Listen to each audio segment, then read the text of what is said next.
pictures. Madali lang yan. Tinan mo nga. Eh, nasa step 5 ka na kasi. Okay lang yan. Ganun na rin yan. Step ang pupunta rin mo ng step 5. Hindi, simulan mo. Magandang araw sa inyong lahat.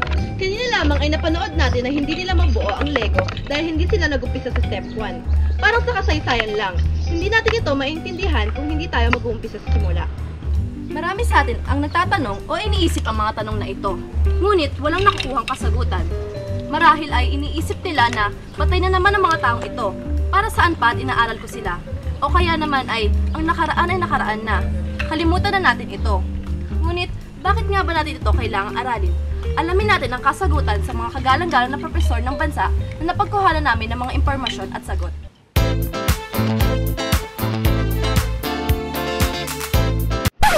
Thank you for your beautiful question. Ang kasaysayan, parang ako, maganda. Pero pag tinignan pa natin, mas gumaganda. Dito po tayo. Ma'am, dito po kayo. Teka lang, sister, may interview pang nagaganap dito. Uy, mga security!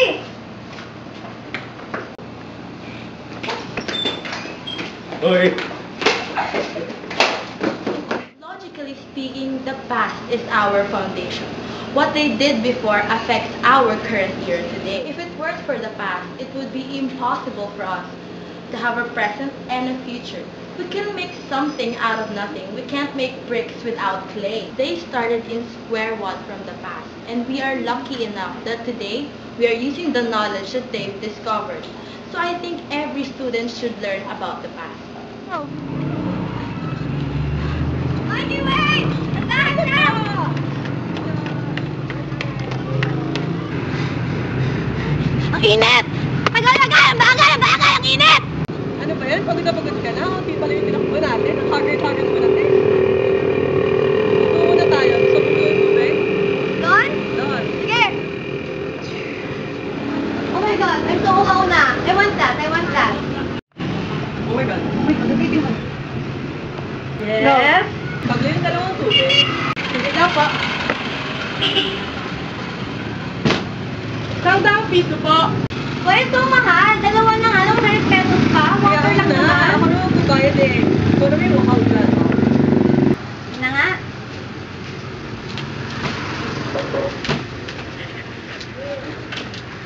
Ha? Kailangan ng lolo ko ng bagong radyo. Hindi siya makapanood ng palabas niya. Kalumang yon! Yan na nga.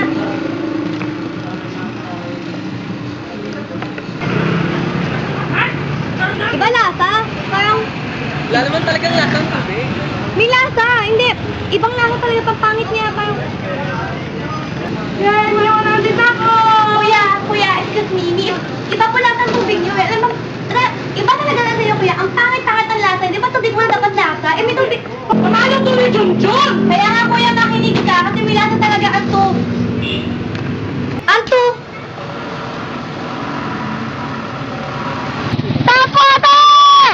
Our country and roots are important because that is what defines our country. Study.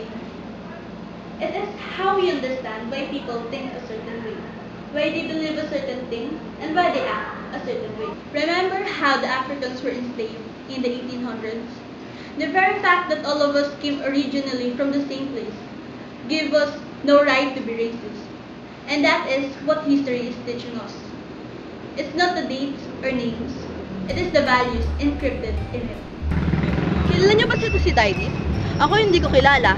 Hindi ko nga rin siya nakausap eh. Pero may nalaman ako sa kanya. Siya ay isang moral historian. Siya rin ang nagsabi ng to learn from the mistakes of the past so that they aren't repeated in the future.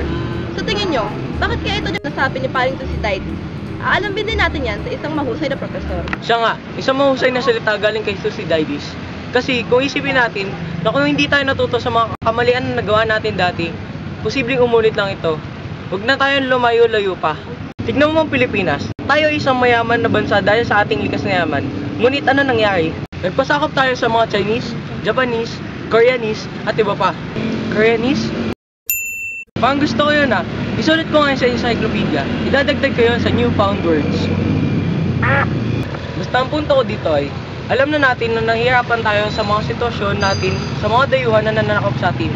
Ngunit nagpasakop pa tayo sa mga Espanyol, sunod naman sa Amerikano.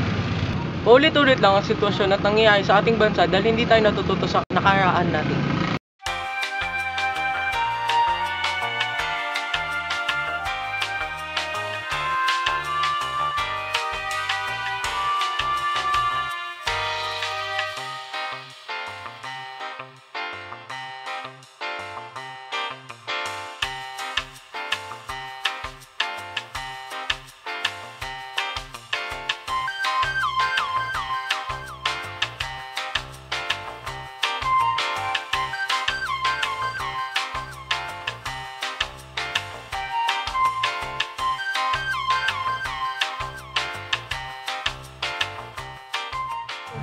Ano ba yan? May pa-learn from mistakes ka pa. Mas mahirap tong ginagawa natin. Okay lang yan. It's less complicated.